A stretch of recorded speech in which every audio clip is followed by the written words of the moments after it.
پیارے دوستو، آج کی اس ویڈیو میں ہم آپ کو ایک ایسا دل چھو لینے والا اور دردناک واقعہ سنانے جا رہے ہیں جسے سن کر آپ کی آنکھیں بھر آئیں گی۔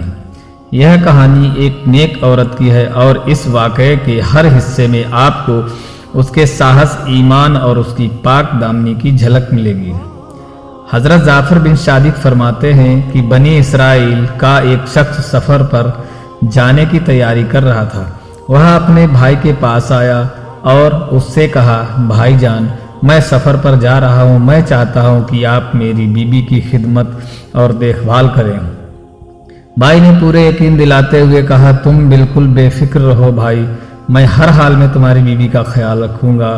تو وہ شخص مطمئن ہو کر سفر پر روانہ ہو گیا، لیکن سفر پر جانے کے بعد اس کا بھائی اپنی بھابھی کے ساتھ رہنے لگا۔ یہاں سے کہانی میں ایک نیا موڑ آیا۔ اس عورت کا حسن و جمال دیکھ کر اس کے دیور کی نیت بگڑ گئی۔ اس نے اپنی آنکھوں پر غفلت کا پردہ ڈال دیا اور اپنے بھائی سے کیا ہوا وعدہ توڑتے ہوئے بھابھی کو گناہ کی دعوت دی، لیکن وہ عورت پاک دامن تھی، اس نے صاف انکار کر دیا۔ اس عورت نے بڑے ساہس سے کہا، اللہ کی قسم، میں تمہاری اس گناہ کی دعوت کو کبھی بھی قبول نہیں کروں گی، چاہے تم مجھے ہلاک ہی کیوں نہ کر دو۔ اس کی پاک بازی اور ایمانداری دیکھ کر اس کا دیور خاموش ہو گیا، لیکن اس کے دل میں بدلے کی آگ جلنے لگی۔ جب اس کا بھائی سفر سے واپس آیا تو دیور نے اسے دھوکے سے کہا، بھائی، کیا تم جانتے ہو کہ تمہاری بیوی نے تمہارے پیچھے کیا کیا ہے؟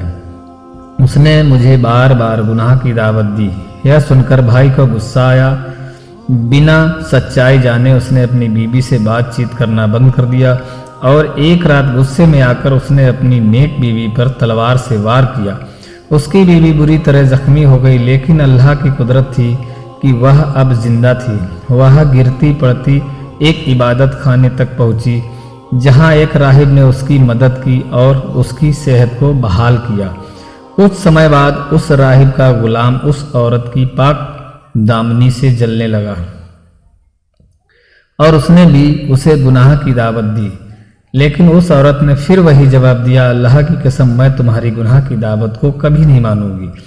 غلام اپنی نیت سے ناکام رہا اور اس نے اس عورت کے بچے کا قتل کر دیا۔ پھر راہب کے پاس جا کر اس کا جھوٹا الزام لگایا کہ عورت نے ہی بچے کو مارا ہے۔ راہب نے اس عورت کو بے قصور مانتے ہوئے اسے وہاں سے جانے کو کہا اور وہ عورت پھر اپنے سفر پر نکل پڑی۔